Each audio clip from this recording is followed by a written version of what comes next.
If Totally. you are sitting the majority of the day and working out for an hour, the the negative things that happen from sitting all day and not moving your body cannot be counteracted by that 1 hour at the gym.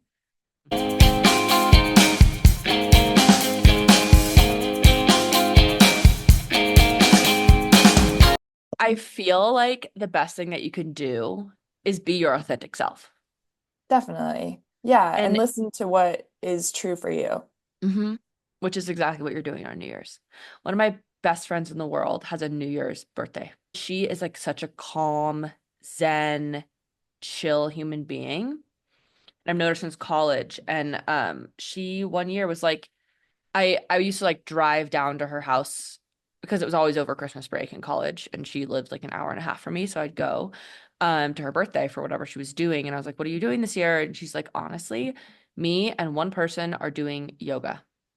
And for whatever reason that year I like went back to Wisconsin or San Francisco early, I think, or maybe it was when I lived in Wisconsin. I don't know. I've known her for a long time. A lot of birthdays have passed.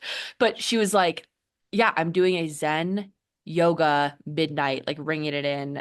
Like they're gonna end the class at midnight On New Year's Eve for on her New Year's birthday. Eve for her. Oh, I But like love that's what that. she would, yeah. I mean, it was at like a place like in LA or a rooftop LA spot or whatever. Mhm. Yeah, But I was like, that is such a good idea because it truly is the most overhyped, worst holiday on this planet. It's not a holiday. I mean, it's a really tough quote holiday, whatever you want to call it, Yeah. because I don't know, it's a tough one because I feel like the next day is New Year's Day. So normally, I feel like traditionally for most people, your New Year's Day is a piece of shit and like you feel like a piece of shit and you're starting off your New Year's like in the worst way possible, but also Correct. that's fine for some people. Some people are totally fine with that and maybe like are fine with the second day of January being the best day. But I don't know. That's a hard one for me. I just hate the idea of Same. feeling I terrible New I Year's Day. don't want to wake up on January 1st of any year for the rest of my life not feeling great. I Yeah. just don't want to. I want to go to bed at 9. I want to be on the east or the west coast, watch the ball drop at midnight in New York City. Yeah. Which At why does the ball 9. drop? It's so dumb. Anyway, at 9 p.m. and go to sleep. Hmm. Like Yeah, I don't want to stay up till midnight. I I don't want to know. stay up till midnight literally ever, for the Yeah. record. Midnight is so late. It's so late.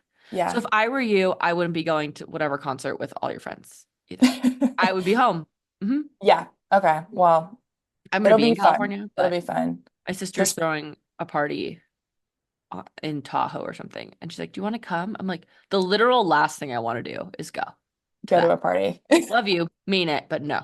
Mm-mm. Very sweet, but no thank you. Yeah. Yeah, Yeah. mm-mm, good. Just for reference, on New Year's Eve, I will be making a vision board. I think I'll be spending my Yes. first New Year's Eve ever alone because I always, since I think I was 18, used to bartend and stay up, like close the bar That's the down. reason to make so much money. That's the Yes, reason to stay up past midnight on New that's Year's. the only Anyway, reason. And then I would come back to the bar at 10 a.m. and open it, and like the same people that closed it down would come open it with me. And like, what? That's so crazy to think about now. that's But concerning. The so people.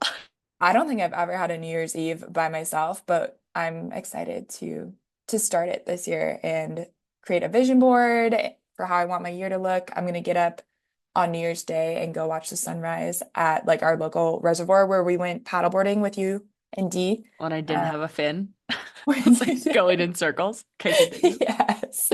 Yes, and it was so hot. Yeah. And we had to, but yes, I'm What a gonna go great do day. that with the dogs. I'm so Fun. excited. It sounds I'm like a like, lovely New Year's Day. Like yeah, one of the best. it's like a dream New Year's and like it's fun because I get to be selfish and do exactly what I want to do. And I'm really, really excited. So I'm really, really happy for you. I'm gonna be at my yeah, mom's house on New Year's that'll Day. be fun though. It'll I've be seen nice. videos of your guys' like holiday celebrations and they look like if you saw them, you want to be a part of that family because it looks so freaking fun. It Like is I pretty remember being fun. like, "What? That's your family?" My family is chaotic in the very best way. Hmm. Um, yeah, we'll talk more about that after Thanksgiving, I guess, because that's when it usually happens. But we're not. doing Thanksgiving with like my giant extended family this year, just because like everyone got married and like starting to have kids and it's total chaos. We're doing just my immediate family this year, I think. So it should be Okay. interesting. But In it'll still be California. fun. It'll Yeah. still be chaotic, I'm sure guaranteed. it will. I want Um, videos. we'll send. The other thing I was going to say is that the other day I was talking to Dee about this podcast, and he was like, it's so crazy that you and Rachel obviously went to PT school together, but like started as bartenders, literally never sleeping, doing like anything you could to like caffeinate yourself, like half a Red Bull at night, like trying to stay awake, getting up as early as you could to go study, sitting through class, being so miserable. And now you're like here on a wellness podcast. It's like, that's so wild. And it's true. Yes, yes, but we only did those things because we were making money, I will say. Like Correct. a lot of other people would go out and do those things anyways, but not working. Like they would just go out. Yeah, all of our friends, I'm wearing my physical. This is like the warmest of the sweaters I could find this It's morning. That so wasn't a real warm. sweater because Yeah. I have to go on a Yeah. walk. I get to go on a walk after this with the creator of Rise Center alarm clocks. I'm really excited to catch up with her.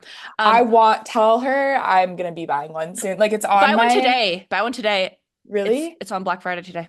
Okay, well, I And the like have, imperfect ones are also on sale until the 27th. I don't know when this is coming out yet, but oh, I'm all about imperfect everything. they're honestly, I think they're more beautiful than the originals. I wish I waited. But I bought this like 2 years ago on the Kickstarter. Anyway, Oh, that's so cool. I'm wearing my Doctor of Physical Therapy sweater today, and I thought it was a good walking sweater under my giant jacket. Anyway, it's freezing outside, and I was thinking and like reflecting today, and you're exactly right.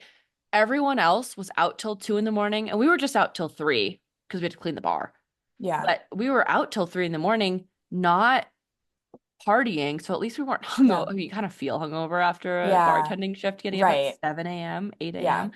But like you don't feel hungover, slash there's no alcohol in your system Hmm. usually.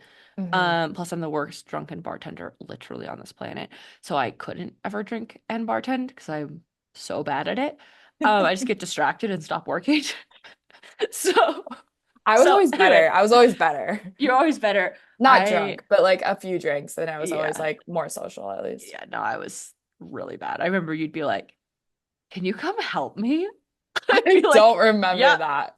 Oh, I I feel like you think were about it like once a always, week. I think about this one very specific time when the owner of the bar was making us take shots and I was doing beer shots and water shots. So I'd only probably had oh, like half a beer worth of alcohol. But yeah. even a little bit, I became a really bad bartender. And so I would have a bottle of water in a tequila bottle that I would use when people would buy me shots and then That's I'd right. pocket the I remember. cash. Yes, we would, yeah, we'd both Yeah, do that. Yeah, yeah. totally. But I remember the owner of the bar was like, let's take beer shots. So we were. And then I was just talking to him at the end of the bar, and you were like, can you come help me? And I was like, yeah, I'll be right there. There's like 80 people in line.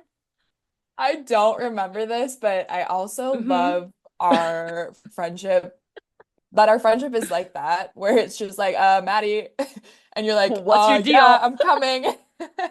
Yep, that's on me, team. Full responsibility.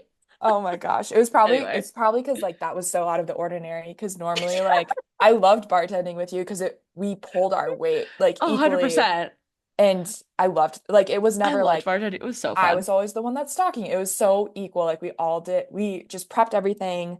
I feel like you would finish my sentences. Like It we was just so like fun. had each other's backs. It was so perfect. We were such a cohesive team. Uh-huh. And we So I never was broke a probably like glass on really the ice. thrown Yeah, off you by were like, that what has one happened? moment. Yeah, I'm like, Maddie. Yep. And we never broke a glass on the ice, unlike some people who worked with us. Do you True. remember that? Okay. Yes, Anyway. that is a no-no about bartending. Anyways, yeah, we should probably get to the topic of the day. Yes, we are talking all things resistance training today, which we kind of did on bone density, but I think it's gonna be really important to talk about I'm going back to my text from you this morning, Yeah. specifics about how to strength train and what that actually means strength versus endurance, hypertrophy versus like there's a lot of things to strength training that I think people don't necessarily know and how to Mhm. actually build muscle. And I go to the gym most days of the week, probably between depends on the week, but between 3 and 5 days a week I'm at the gym and Mhm. then I'm generally active otherwise. Yeah. But I go to the gym and I see women and men, obviously. Men are always lifting too much weight and using so much momentum to do so. And I'm like, that's not helpful. And then you probably see this too. I see women pick up no more than 10 pounds. Hmm. And I'm like, I promise you the groceries that you are bringing from your cart to your car and then into your home weigh more than 10 pounds, sis. Hmm. The kid that you are picking up is at least 40. Yeah. Drop your 2 pound bar weight so it's not doing anything for you. Hmm. Sis, Yeah. please, Sis. please Sisses. pick up the heavy weights. You're not going to get bulky. You will not. You will not get It's bulky. so hard to get bulky. Yeah, I think So hard. so. Just for frame of reference, we were really excited about this podcast. I opened my phone this morning at like 6:24 a.m. and had an audio message from Madison, which obviously I love this. But we were texting like maybe a week ago, I think, when we were talking about like we were going to bring this topic to the podcast, and I was bringing up somebody that I went to college with to undergrad, and she was a bodybuilder, and you could tell like she's one of those girls that I feel like other females look at and they're like, if I pick up a heavy like 30-pound dumbbell, that's what I'm going to look like. And you will not, I promise you. Like, I had a conversation with this person, and she used to wake up in the middle of the night to eat protein and then go back to bed in order to be able to put on muscle. Like, to be able to put on muscle like that, you have to be so disciplined. I promise, unless you're waking up at night to eat protein, you will not be looking out of this world like masculine or putting on like way too much muscle where you're not a fan No. of it.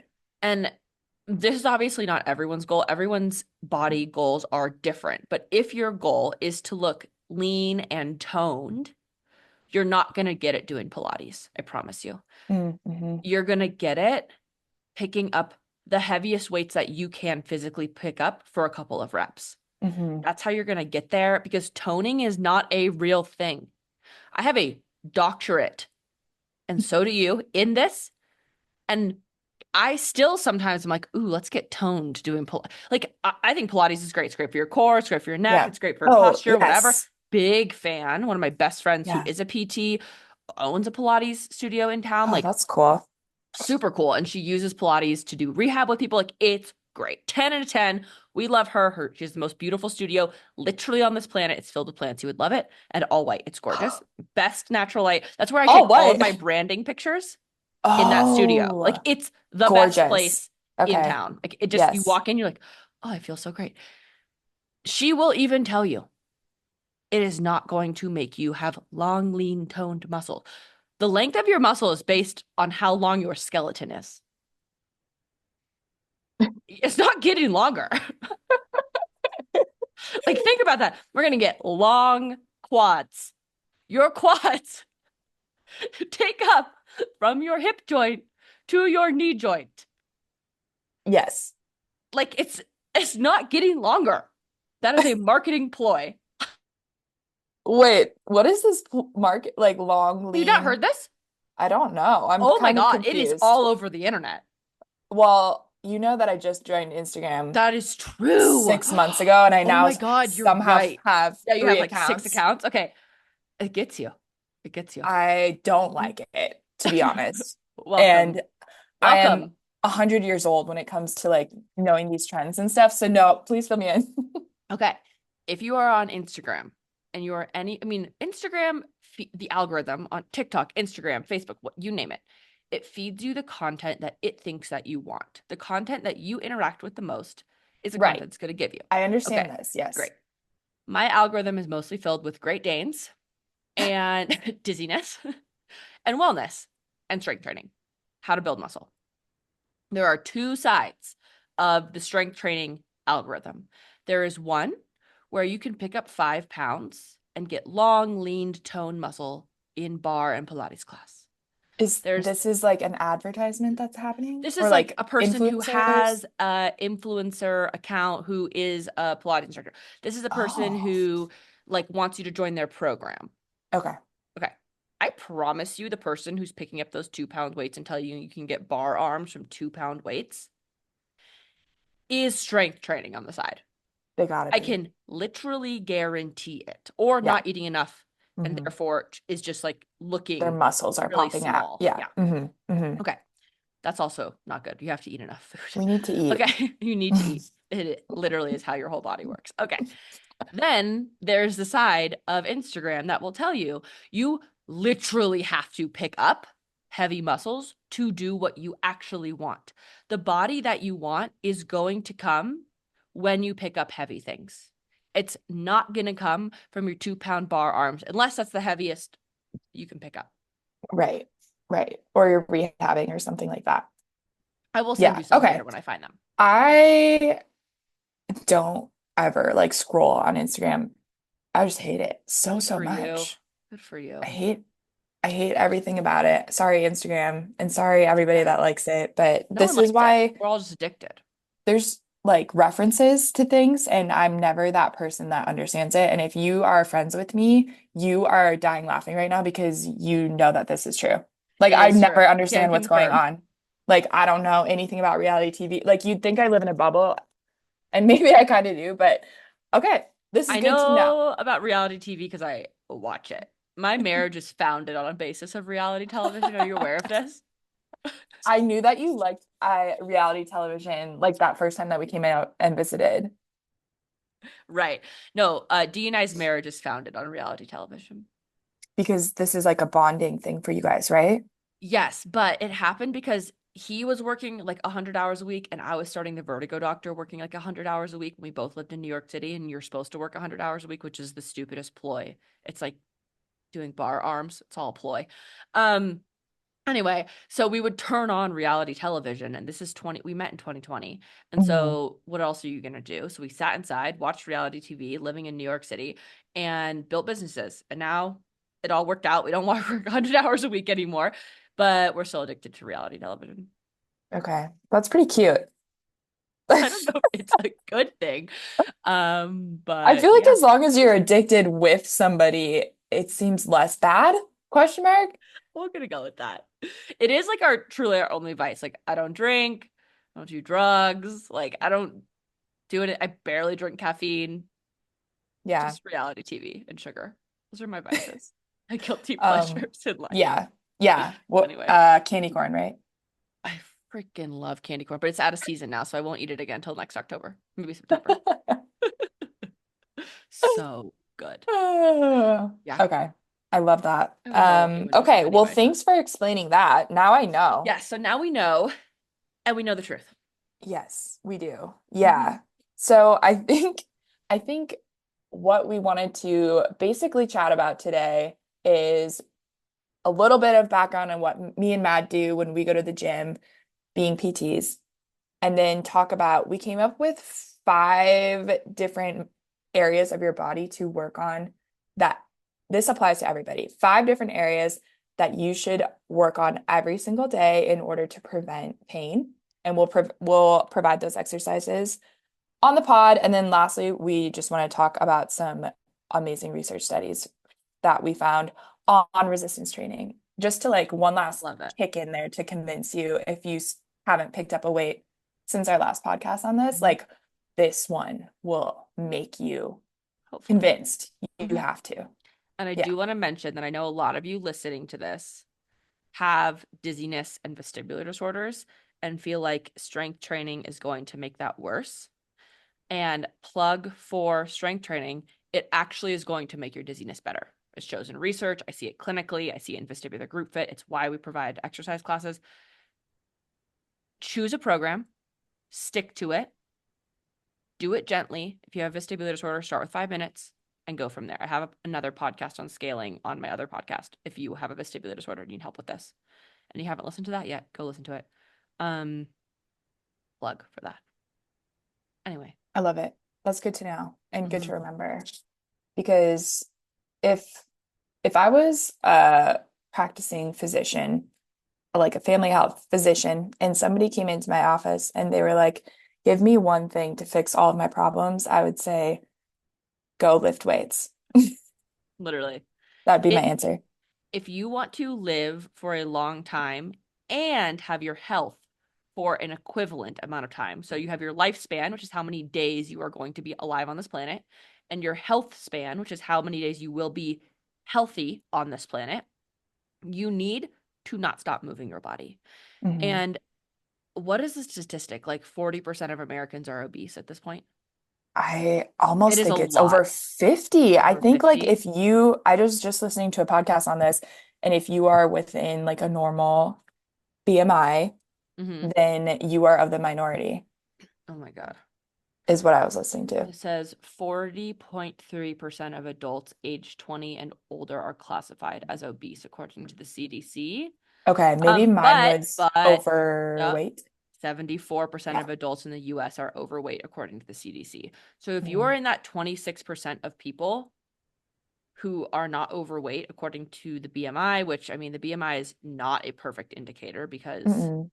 I am not shaming you. I am not saying that you are a bad person or that you don't have things that you're dealing with or whatever. But I am saying that lifting weights is going to help, and I'm going to tell you why.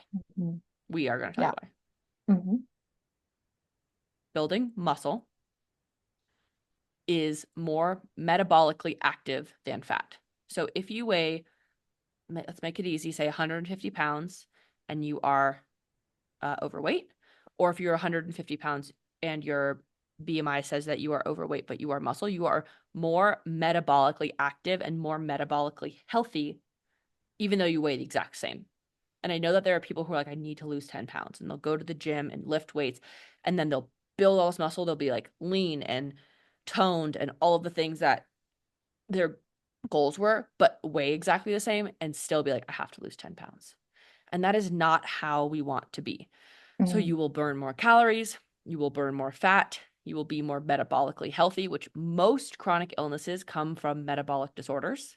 Hmm. And your metabolism and your mitochondria and all of these very complex things interacting incorrectly, which trigger a lot of chronic illnesses to be Hmm. triggered. That makes sense. Yes. Yeah, totally. Building muscle helps pretty much all of those things. It does. And put very simply, if you go to the gym and just do cardio for an hour, that is great. That's amazing. Like cardio, just maybe being like walking on a treadmill or just running or doing like the elliptical, whatever. That is amazing. But you are burning calories during that session and that session only. When you weight train, you burn calories during your session and then also throughout the whole day. So it is very effective Yeah, exercise for weight loss as well. totally. And not Hmm. only the whole day, like after, but then you build muscle and that muscle continues to burn those calories, Hmm. which so you actually have to eat more to both build muscle and maintain muscle, which is even more fun because now you can eat whatever you want. Yes, you get to eat more. You get to eat more food, Yay. but make it protein. Which we love. Yeah, make sure it's healthy. Yeah. Yeah. Yeah. I mean, I'm not Just a saying, few candy corns here and there, and that is oh, it. please, you haven't seen me in October. It's concerning, team. Anyways, Anyways. it's Okay. mostly protein. I eat like 50 grams of protein just during breakfast.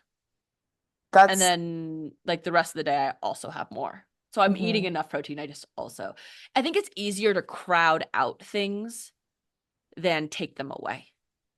So if you're like, you can never have candy corn again, you're going to want to only eat candy corn. But if you're like, I'm going to add a ton of protein to my diet, protein shake, steak, you can't overeat steak. You just can't.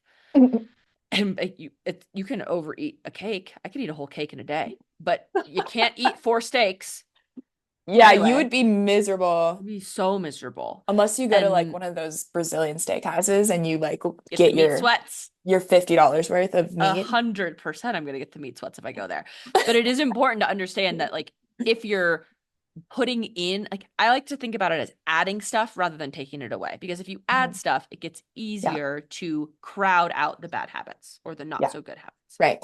And you get so full from eating the good Exactly. stuff You can't that overeat it. you really don't crave the bad stuff anymore. Exactly. Oh my gosh. And then another thing that we wanted to say was about spot treating. I know there's still stuff on the internet that says this, even though it is not a thing. You can't do sit-ups to lose weight in your stomach. You can't do tricep kickbacks to like tone just your arms, right? Losing fat, like fat loss and weight loss are two different things, but losing fat requires mostly diet actually, and plus some lifting weights, but it's Hmm. mostly in the kitchen is what they say. Yeah. Um, but you can't just like do sit-ups every day. Like I'm gonna do 100 sit-ups every day. I'm gonna get a six pack. You Hmm. might have a six pack. I mean, everyone technically does, but you're still gonna have fat on you, which doesn't make you a bad person. It doesn't take from your character, any of those things. But if you want Hmm. like a six pack showing abs, that's actually incredibly difficult to do. Hmm. It kind of takes over your life. And that, I mean, it could be your goal. I have Hmm. nothing wrong with that goal. That's great. But you can't just do sit-ups to make that happen. That makes sense. Hmm.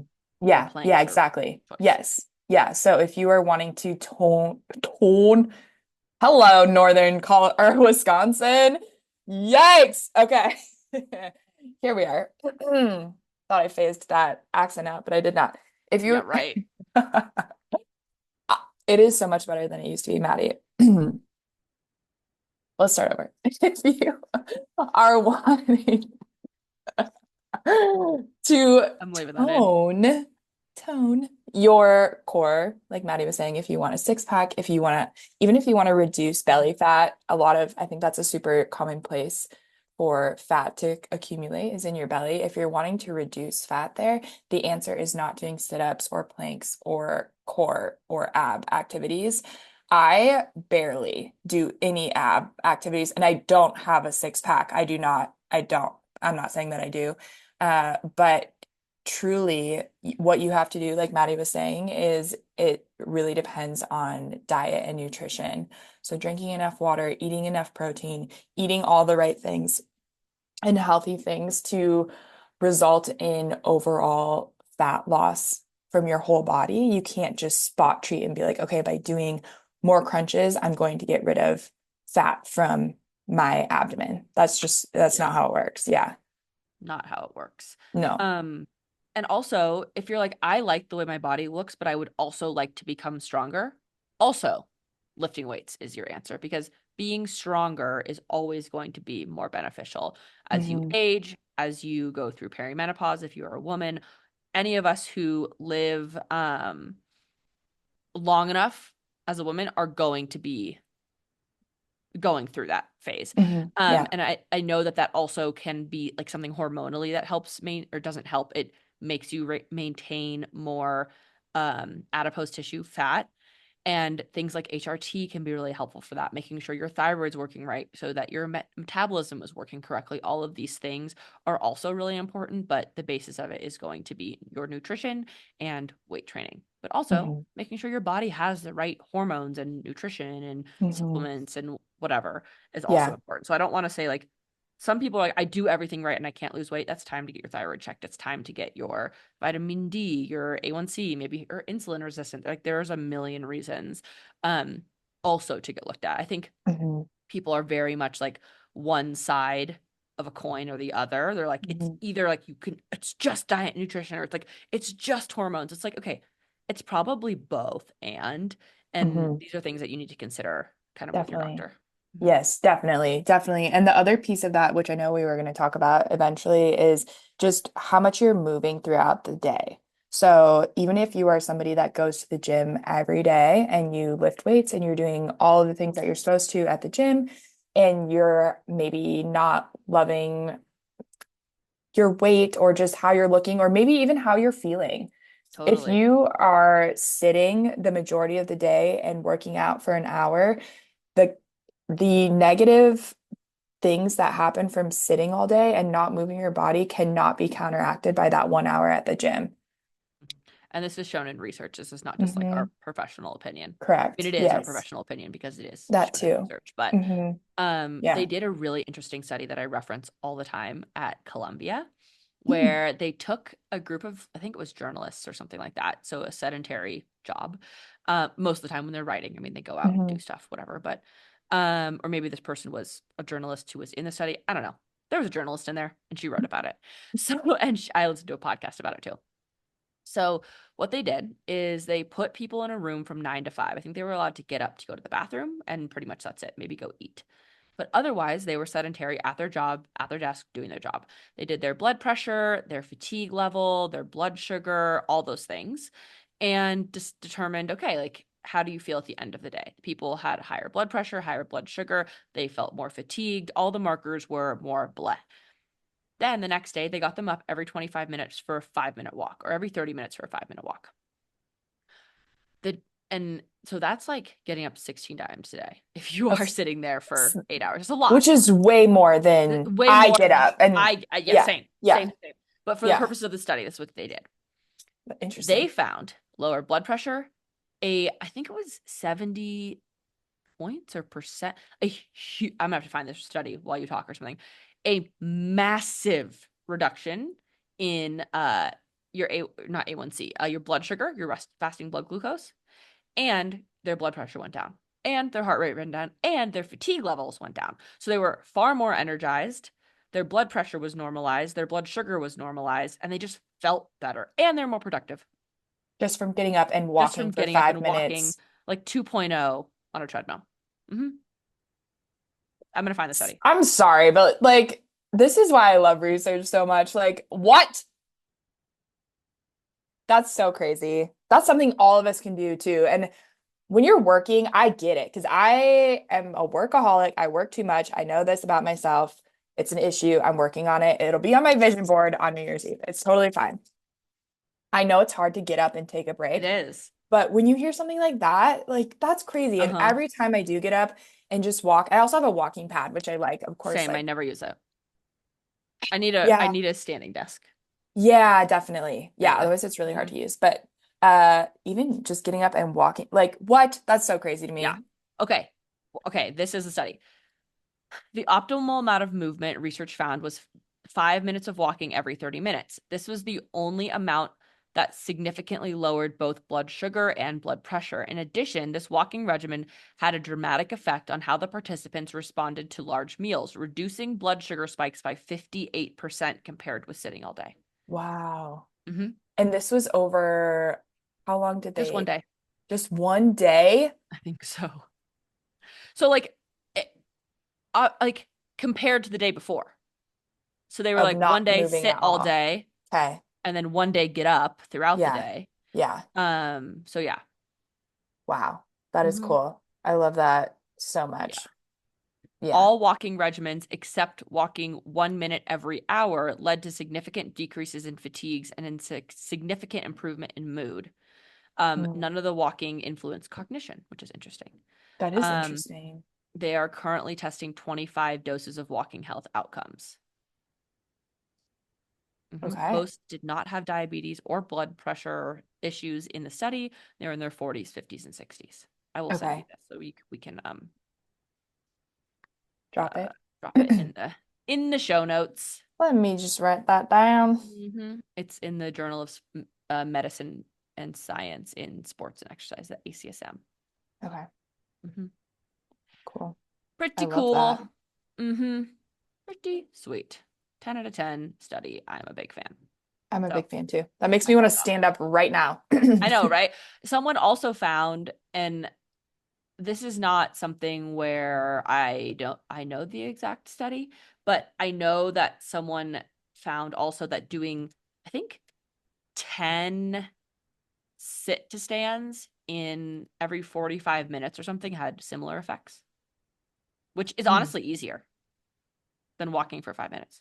Yeah. Like And I could do that sitting here talking to you. I'm going to. So do it. one. Anyway, so the point is that moving is required. I can't Okay, that's stop 10. laughing. Yay! I'm doing some. Okay. Okay. So movement is required, Movement is no required. doubt. Oh, And yeah.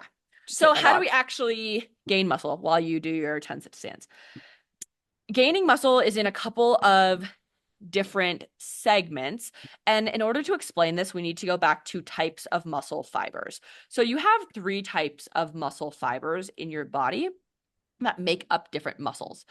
of skeletal muscle. You also have like smooth muscle and cardiac muscle and whatever, but we're not going to go into those. I'm just talking about specific muscle fibers in your skeletal system. So you have type 1 muscle fibers, which are slow twitch.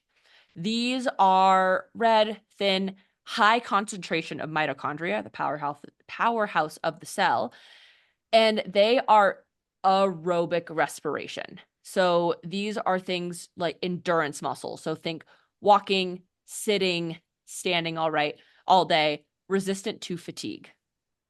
Then you have two types of type 2 muscles. Why they're not type 2 and type 3, don't ask me, but they're not. Type 2A are thicker and paler in red, and they are used for aerobic metabolism, but can also use anaerobic when needed. While type 2B or type 2X, whatever you want to call them, these fibers are thickest and palest pink, and they are mainly anaerobic metabolism to produce their energy, meaning they do not do endurance, they do quick reaction stuff. Does that make sense? Yes. Yeah. Yeah, I think that was explained beautifully. Thank you. It's like I studied Yes. it for a really long time or something. 7 years. It's like we had a whole course on it. It's like that. It'd be pretty crazy. Anyway, so That was beautiful. thank you. Yes. Anyways, Moral of the story mm-hmm, is that we have different, all of us mm-hmm, have these. It's not, and some of us, depending on what you do, if you're somebody that does more long distance running, you have more of the slow oxidative. And then if you mm-hmm, do like more power, maybe like a CrossFit type thing, maybe you have built up more of the fast oxidative. mm-hmm, But we all have all of these types. And the one important thing is that we should do different forms of exercise where we're mm-hmm. training all of these different types. 100%. And I Yes. think people who do train tend to train one or the other and not often both. Yeah. Like when's the last time you went for a run? I ran for 100 days in a row this spring. Whoa, that 1 mile a day for 100 days. I I feel like a hated it. glass of water was just like thrown like that You was didn't like know eat your this? words. I don't think I did. That's amazing. And I haven't How run was that since. for I've okay. walked a lot since. But Okay. so some of my friends, we were all at my house, and one of them was doing it with his twin, and he told my other friend, they live over in Idaho, like 30 minutes from us, "Hey, do you want to do this with me?" And she was like, "Yeah, Maddie, do you want to do this with me?" And I was like, "Yeah, but this girl also likes to run." So then there were four of us. And we had to send a screenshot every day of our run. Okay. So I Just would do go my for a strength. run every day. Yep, and it started in Okay. April, so it was still freezing here when I started. Yes, I do Um, because it and snowed correct. So I and we would were be like there. in my hat, in my gloves, in two jackets, like flipping freezing, just like, okay, I have to get. And the first day I hadn't run. It was the end of ski season. So I do a lot of cardio via Yeah. skiing. Yeah. It was the end of ski season. And I was like, oh my God, I am not running trained currently. Mm-hmm. And it was an 11-minute mile on day one. I wasn't pushing myself. I was like, let's just see. By the end of it, Yeah. I could run a 7-minute, 15-second mile, Wow, that's so which was cool. great. That's not the Yeah. fastest mile I've ever run, but fast, That's especially for outside, not on a treadmill. yeah. Oh yeah. And so I think it's important to understand that like you can continue to train your body all the Mm-hmm. time Yeah. and that you can continue to alter these different fibers, Mm-hmm. your cardiovascular abilities, you can build muscle, Mm-hmm. as long as you are providing a stimulus that is a little bit over the line of difficult to your body over and over. Mm-hmm. Yes. Yes, which that kind of goes in beautifully to the research article that you sent Yeah. me today. Oh yeah. The first one basically talking about failure, Mm-hmm. training until failure. Mm-hmm. So the research article shows that if you are a beginner in the resistance training world, say you're just starting out lifting weights, you are not necessarily someone that needs to lift weights until failure because your threshold is different. So basically, when you just start out, say you're not lifting weights really at all right now, or you haven't for an extended period of time, your first day back at the gym, your first week or two or three back, you probably don't want to go all out training where your last two reps are so hard because first of all, you're going to be so, Absolutely. so sore, so, so, so sore. And second of all, This was me when I did Murph earlier this year, and I did Oof. 100 pull-ups, and I had not been training. And let I me can't tell do a you, single pull-up, so I'm proud of you. well, they were banded pull-ups, so Still, still, it was not a smart choice. And Rachel, Dr. Rachel should have known better. Do not do this to yourself because you won't be able to lift your arms above your head for days.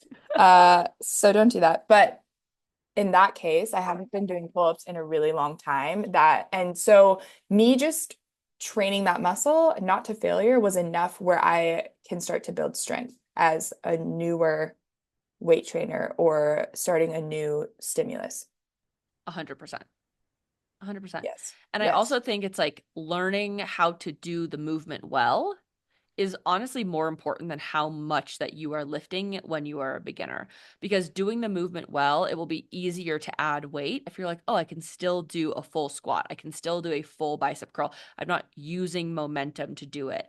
And as you add weight, you might be able to do fewer at first. Like I Mhm. just went from 15s to 20s for Mhm. my bicep curls. And I can do Nice. like, I know I could do like 6 to 8 of them. And I bet Hmm. I could do like one or two with 25. Yeah. But that's not a big enough, like training at your 1 rep max isn't a big enough stimulus to continue to build muscle. So you need to Mhm. do 4 reps at least, not FOUR reps, at least like 6 to 30 is kind of that ideal span of repetitions to get to building muscle. But at first, you don't need to get to that specific to failure point where the last two Mhm. or three are so hard. You feel like you're slowing down your velocity, like you're getting stuck, like you might Mhm. need to kind of help. And we said this on the bone density podcast too, but most people are 9 reps shy of failure when they Mhm. get to their failure point, which is Yeah. really interesting. Yeah, that is. And also, if you're experimenting and if you grab like that next weight, the 20, and you're gonna try and do 12 reps with that, and you can only get to 6 or 8, that's still amazing. And you're still building Yes, strength. So totally. don't feel like just because you didn't get all the way to 12, then you're not doing things correctly. You're adjusting one of the variables, and by doing that, you will still build strength. So that was a Yes. really, really cool research article that Maddie found that was part of our 6:40 a.m. audio message. But I on the there flip side, there's a spectrum. on the flip side, if you are somebody that has been training, you do need to hit the failure point, as we talked Mhm. about in the Bone Density Yeah. podcast. So, Yeah. yeah. There's a spectrum. So if you're going to do 15 or more repetitions, it's for endurance. If you are going to do 6 to 8, that is strength. And then anywhere in between is hypertrophy. I think I'm maybe flopping strength and hypertrophy, but there's basically a spectrum. And if you get to like 15 to 30 repetitions, you can still build muscle, but it's going to be more endurance related. Mhm. Versus like the actual growing of your muscles, Correct. Which when like we cross-sectional learn, area growth. yeah. Hmm. When you learn about this in PT school in therapeutic exercise and activity class, they basically tell you like if you're trying to train an endurance muscle. So let's talk about your soleus or your which is the one of your two calf muscles, or your deep cervical neck flexors, the ones we don't use that like people don't even know about often, or you want to build your rotator cuff muscles. Those are endurance muscles, and you want to specifically target them with lighter weights for longer amounts of time because they are intended to be used for longer amounts of time Hmm. versus a bicep curl where that's just purely for strength. Like, can I lift my groceries up? That you want to do fewer repetitions with heavier weights. Hmm. Right. Correct. That was That's all I beautifully got. put. Thank you. That was beautifully put. Okay, do you want to talk about 5 areas that everybody should train every day for Absolutely. You pain start prevention? for pain Okay, prevention. Love it. you You guys, start. I'm very excited about this, and I need to provide a shout out to the PT group that I talked to this about this weekend. We had some PT friends. One of them was Marissa, who did our pelvic floor pod with us a few last week. And if you haven't listened to Yeah. that, it's genius. Whether you're a male or a female, you've had kids, you haven't had kids, wherever you're at in your journey, go listen because it is life-changing. But we had a few, of course, like I do feel like a lot of our friends are PTs from grad school, but also like we've met them outside of grad school. I don't know. We're not like selective. I don't know. It just happens. I think we Just all just happens. get on a similar wavelength. But Yeah. anyways, had this conversation with them this weekend, asked this question as posing it as if we had 100 people standing in front of us and we were going to assign five-ish different exercises or five different parts of the body to work on, no matter what age these people are, no matter where they're at, like in their, health journey, if they're really active and working out, if maybe they aren't as much right now. What are five different areas we could address that would help with pain prevention specifically? So I'm gonna start head to toe. That makes sense, right? Definitely go. And let's starting at the head. This is Maddie's area that she knows most about. So I'm just gonna talk a little bit about this and then you can chime in for sure. So You got it. let's start at your head. Let's talk about your neck. So if you are watching on YouTube, I try to have good posture all the time as we like both sit up. Good posture Uh is not about sitting up straight. That's all I have to say. tell me more about that. No, you go first. Okay. So I think something that's super common with sitting all the time for your work and also looking at a computer screen all day is a lot of people have some neck pain, right? And we usually get pretty tight in the back of our neck because we sit like this. If you're looking on YouTube, this is a helpful visual. And then you get stretched out in the front of your neck. And so these muscles in the back are getting tight and the muscles in the front are getting stretched out, long muscles, and weak. So one thing that's really helpful is to train these muscles in the front of your neck. They're called your deep cervical flexors. And if you've never tried this exercise, it is so hard. What you basically do is lay on your back and then you tuck your chin in and then you try and lift your head up off the ground and hold it. And it is very difficult. And a lot of people are super weak through here, which I would love for you to talk maybe more about that and what you see in people who have like dizziness or migraine or Mm-hmm. that type of thing. You are exactly correct. I mean, I want to say first that sitting isn't the problem and poor posture isn't the problem. Lack of movement is the problem. And we know this because the standing desk didn't cure back and neck pain. Mm. It's exactly the same. Right, People stood instead of sat, but they didn't move more. right. And again, it's bad for your cardiovascular health. It's bad for everything. You need to move your body more. And that is what helps prevent pain. Now, when it comes to dizziness and neck pain, what I see the most are people who don't move their neck or they have a weak neck or they kind of, I guess, like not moving. I usually have three. I can't think of the third one, but they don't move their body enough. They don't allow their neck to move, or their head to move on their neck. And they get super, super stiff. So or they have treatment the migraine, which is like a different conversation. But when your neck hurts or when you are dizzy, you don't want to move your head because that makes you in more pain or have more dizziness. But the ironic part about that is that not doing those things is perpetuating your issue. And again, we saw this when the standing desk didn't save anyone's life, right? The standing desk has just as many issues as a sitting desk or sitting on the couch or Mhm. whatever. So the what I want to say is there's a lot of layers of your neck. And if you Google the word deep cervical neck flexors, you will see these pictures pop up with these teeny tiny little muscles. They are like smaller than your pinky, and they attach the base of your skull to the front of your spine. And they do that motion that Rachel was talking about, the kind of mini little chin tuck. And whenever I tell people to do it, they say, this isn't doing anything. And I say, perfect.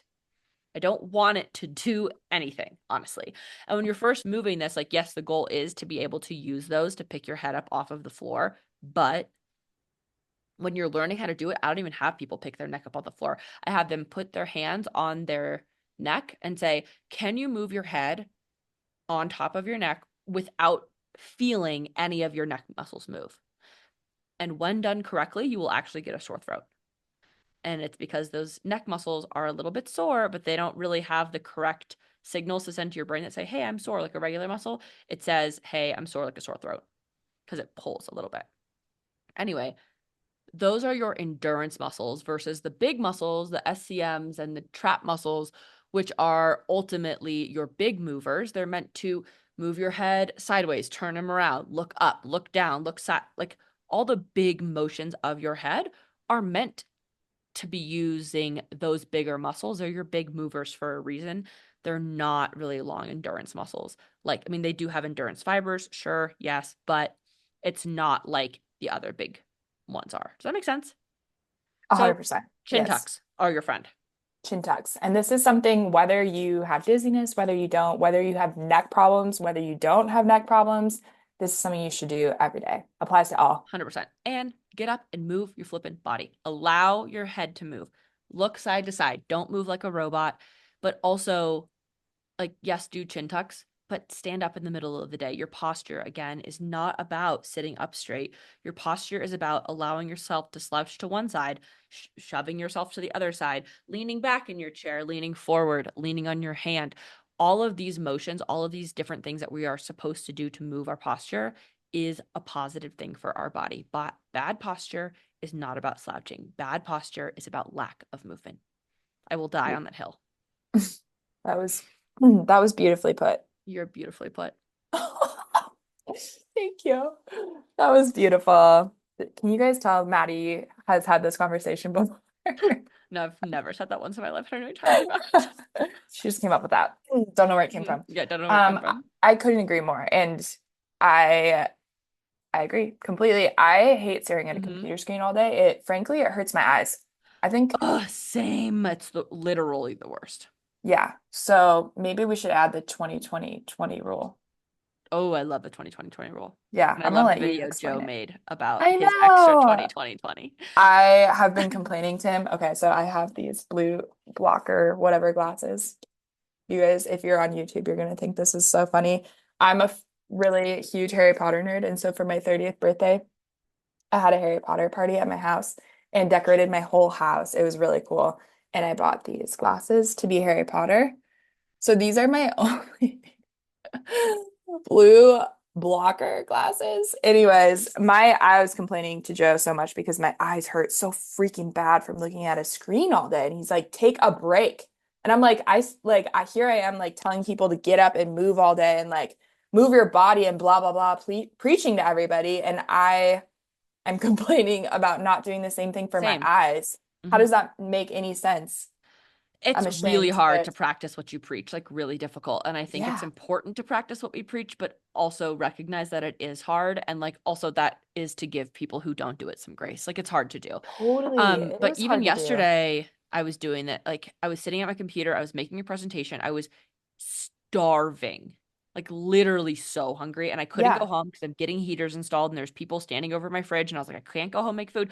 There's literally a bodega 1 block from this office. It's not like it's hard for me to go get food. So I finally, I'm like, fine, I have to stand up and go. I'm like angry. I'm like, oh, I can't believe this happened. I'm so Believe I'm a human, have to literally, eat. I'm so hungry and my eyes hurt. There are a million Mm, typos in this presentation. Like I can't think straight. I can't do hmm anything. And it's literally because I didn't eat. And so that's a big part of it. But also, people are always telling me I have so much eye strain, so much eye fatigue. Zoom is so difficult for me when they hmm have dizziness. And I'm like, I Yeah. promise you, it was just as hard pre dizziness. You just didn't listen to your body. I Yeah. promise you. Maybe not Yeah. just as hard. There's, I mean, obviously, other things with dizziness and migraine that I'm talking to those people about. But it's really important to understand, like, hey, this is the thing that you have to deal with, and we need to take breaks. So the 20-20-20 rule is every 20 minutes, look 20 feet away for 20 seconds. So you hmm literally just look into the distance and count to 20. That's it. It's really easy. And no hmm one does it, but it's important. Yeah, it is. Yeah, it is important. I've also Mhm. backed off from my screen Good. because Joe told me I was doing this. Oh, And I was like, that makes sense. ooh, yeah. Okay, Anyway, okay, next part cool. of the body. let's move on to shoulders slash upper back. Love. And I Go. happen to have a little therapy band. Like with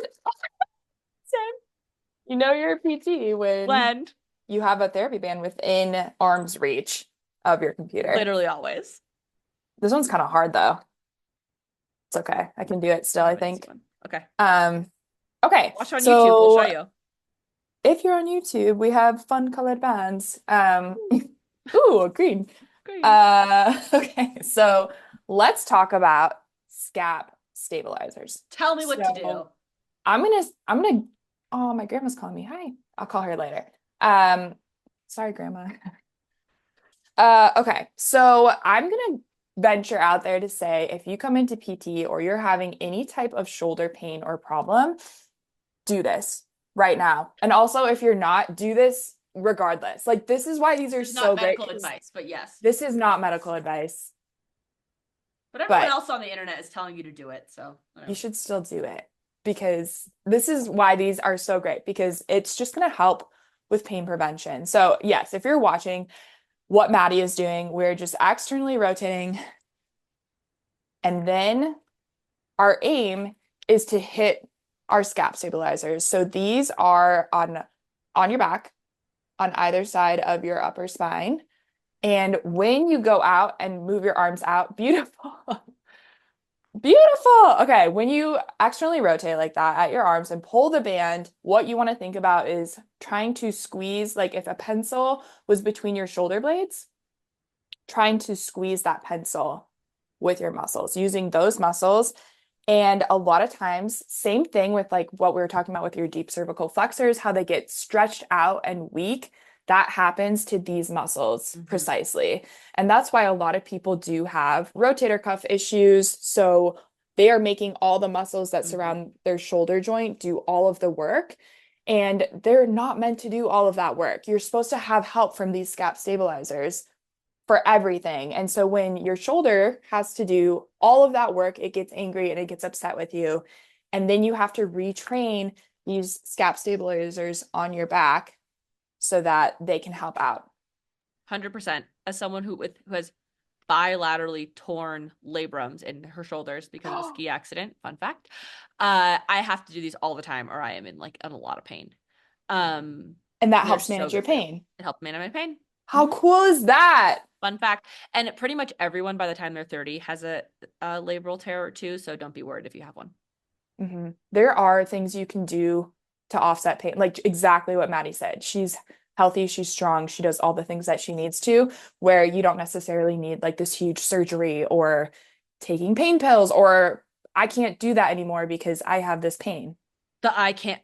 If your surgeon tells you you can never lift weights again, they're wrong. This is not medical. This is not medical advice. But I had this happen at the gym the other day, or not the other day, last year. I was in a gym class with everyone from like age 70. I think I was maybe the youngest, or there's like maybe one or two people younger than me. So a really like large span of ages. It was awesome. It was so much fun. And they took the class away and it all disbanded. It was sad. I know it's horrible because that gym doesn't believe in progressive overload, which is the dumbest thing I've ever heard in my whole life, but whatever. I mean, that's just common sense. Like that's science. They're like, we just believe in shocking your body. I'm like, I sent them research articles. I'm like, do you know what the research says? Anyway, what? I'm still mad about it. I quit that gym. That's why I go to the rec center now. Okay. Yeah. Anyway, so what we need to know, I lost my train of thought. Okay. This person, she came and she texted us in our group chat because we had a group chat that was like, hey guys, I can't come to the gym anymore. The surgeon says I need a hip replacement and I can never lift weights again. And I texted her outside of this message and I was like, hey, hun, no, A. B, I love you. And so I'm going to tell you this the hard way. Your surgeon is freaking wrong. Here are the referral to 3 of my favorite physical therapists. And I was like, this one, if you have pelvic floor things, or if you've ever like had a child, this one, if you want this, that one, whatever. I gave her a bunch of different referrals, all people who I love. And she texted me, she's like, I saw her at the grocery store and she's like, you saved my life. Like, didn't have to get surgery. I can lift weights again. That kind of stuff happens all the time though. All the time. All the time. And if listen to your intuition on this. If someone's telling you that you can't do something ever again, go get a second opinion. Please. Go do your own research. Like if someone's telling you, like Maddie, like if you have a torn Yeah. labrum and they show you Hmm.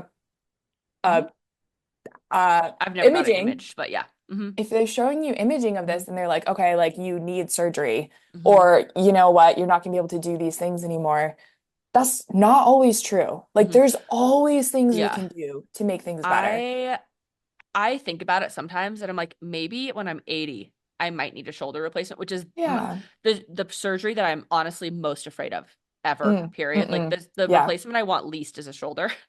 I You're in would a get a sling reverse for shoulder. 100 years. Yeah, Yeah. I would get a reverse shoulder replacement if I ever got one, just fun fact. But Hmm. I would not want one. And so that's why also another reason that I don't want it to get repaired because that increases your risk of arthritis and increases your risk of needing a replacement. And so when it is in pain and I know that like around my cycle and things like that, it gets worse because the amount of estrogen makes you more lax and whatever. Hmm. Um, I know that I need to do more exercises. So Hmm. anyway, it's important. Let's go to the next one. Yep, that is scap stabilizers. Yes. Do your shoulders a favor. Number three. So we talked about this on the pelvic floor pod. That just, I mean, it's just so important. So your deep core, transversus abdominis activation. And we talked about this one a little bit on there, but basically this one is, it's not doing a big crunch. It's not doing even a side plank. It is basically just laying on your back and trying to activate your deep, deep core muscles. Which when you do a if you're like, I do not know what you're saying. If you look at like a image, Google images of transverse abdominis muscles, it will show you many layers. You have your obliques, you have your rectus abdominis, you have transverse, you have a lot of muscles that go different ways so that your core can move every different direction, which is amazing. But if you exhale through pursed lips like this, it requires your transverse abdominis to reflexively contract. So if you can't figure out how to do it, try that and see if you can feel it. And Hmm. then try 50% of that because you're probably flexing your whole core and Going you too only hard. don't want to. Going too Yeah. hard. That's what Rachel Going did. too hard. We got it. We got there. You Okay, that figured is it number out. three. Hmm. Number four, and maybe we can like post these like videos Yeah, of I these like that. Let's do online. it. Yeah. Um, on Instagram. Hmm. Mm. Number Hmm. four is my absolute favorite thing ever, which is your Same. your glutes. Uh, this one is so important. If you are somebody that has low back pain, high levels or low levels, the first things that you need to concentrate on are your deep core, which we just talked about, and your glutes. And a lot of times when if you do have back pain, you are again putting too much pressure on your back muscles and your joints to do all of the work because you are no longer using your core or your glutes to support yourself. And so Yes. glutes, glute med is my favorite glute muscle So good. specifically. Yeah. That's the one that if you guys can picture this, like I don't know if we're getting in too deep yet, but where if you can picture the glutes, it's like the one that like divots in a little bit. If someone has a very nice glute muscles, plural, there's many of them. Yeah, they'll have that little divot in their Hmm. butt. That's what it Yeah. is. On the side, not on the There back. she On the be. side. There Yep. she be. Glute med. There she be. Um, Yes. and like I said, we don't have to go through all of these, but we can post multiple ideas Mm. of like ones that we like. Yes. I think one of the easiest slash my favorite ones is just a bridge Yep. and a banded bridge. So you tie a band around your knees and then you set your deep core and then you push up through your heels and go into a bridge, squeezing your glutes on the way up. Yes. Yes. And Yes. we have Many. another really, really good one is a band around your feet in barefoot and then lateral stepping. So stepping to Lead the with your heel. side. But yes, lead with your heel, not your toe. Yes. Yep. Then you'll get your TFL.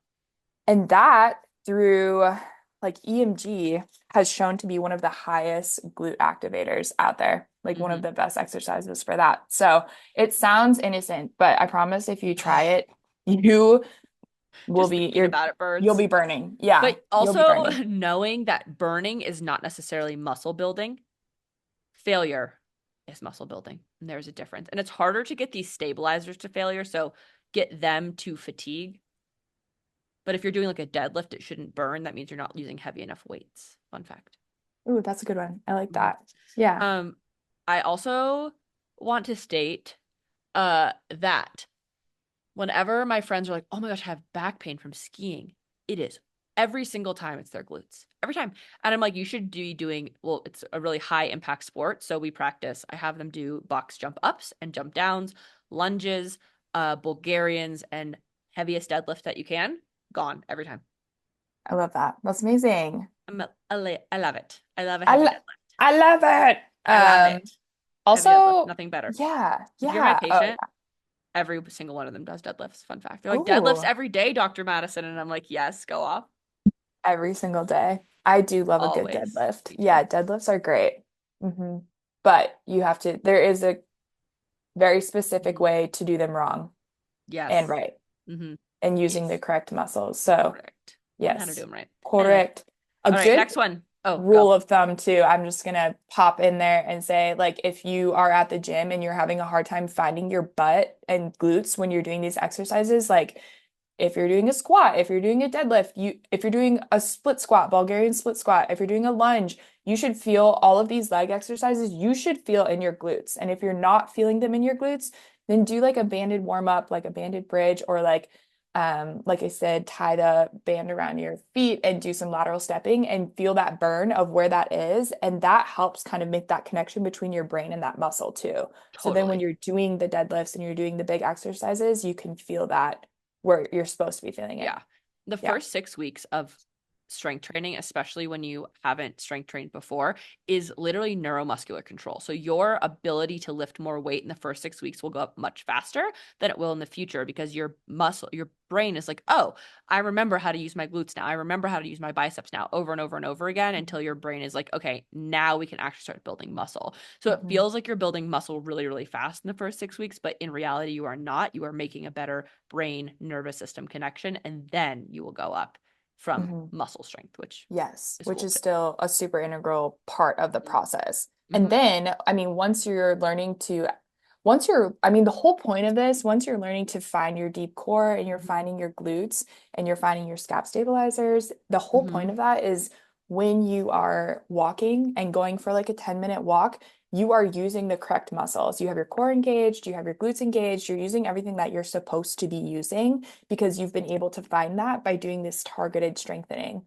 So that is, functionally a huge piece Totally. of it. A Um, 100%. I just have Okay, one more. one And more. we have to talk about feet and Wait. ankles. Heck yeah. I have the worst ankles possible out there. For anyone that knows me, I have completely torn my ATFL ligament in both of my ankles from playing basketball and not resting and just taping it and just playing ever, like every game ever.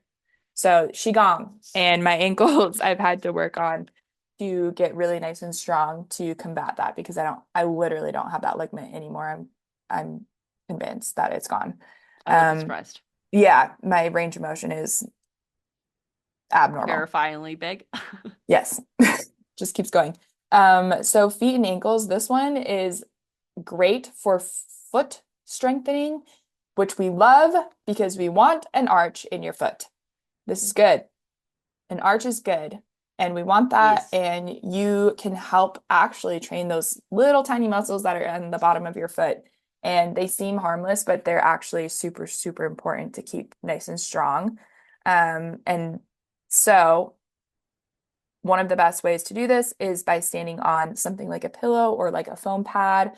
You'll see these in PT clinics a lot and standing barefoot on those. And you can just stand with your feet together and you'll be able to feel your muscles working in your feet and your ankles to keep you upright and standing straight up.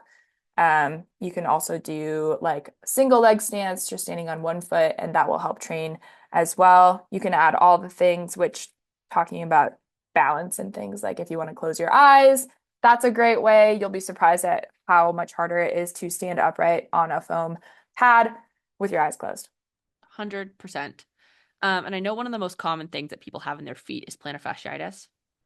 And I'm actually in the middle of a plantar fasciitis program with one of my patients who is dizzy because she's like, I can't exercise because my feet hurt and therefore not exercising because whatever. So we're treating the plantar Mm-hmm. fasciitis. And I think it's really common.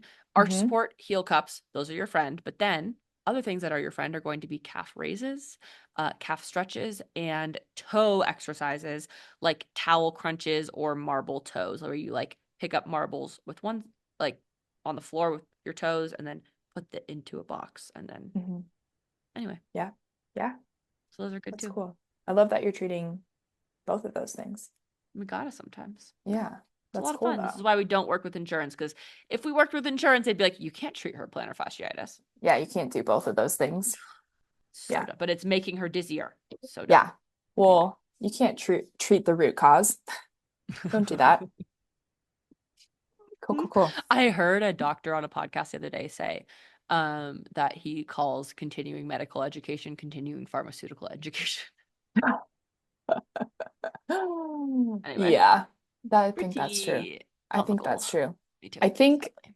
all of these things kind of lead up to the idea of behind the whole podcast too, that it's just if you are going through something, if you're dizzy, if you are having abnormal pain and you are active and you go to the gym, if you are having pain and you don't do those things, there is always something out there that can help you. Like you don't have to make that your new normal and you don't have to adjust your life to be that way. There is always something out there that can help. And maybe you go to your first healthcare professional and they might tell you otherwise, or they might leave you feeling a little bit hopeless, but seek out care somewhere else. Do your own research, advocate for yourself. And unfortunately, that's just the way that our healthcare system is and the way of the world. And you just kind of have to be that person for yourself. But if you are, you will find other forms of care that you didn't know about before, and you will get better. It's so true. I love that Yeah. message. I think we can end Yeah. on that. I Strength love it. train, it is your friend. Yes. Yeah. Okay. Um, the amount of protein you need to eat for strength training is coming. We will do a Yes. podcast on it. We've gotten a lot of Yes. requests for that. So, Yeah, that's coming soon. yeah. Okay.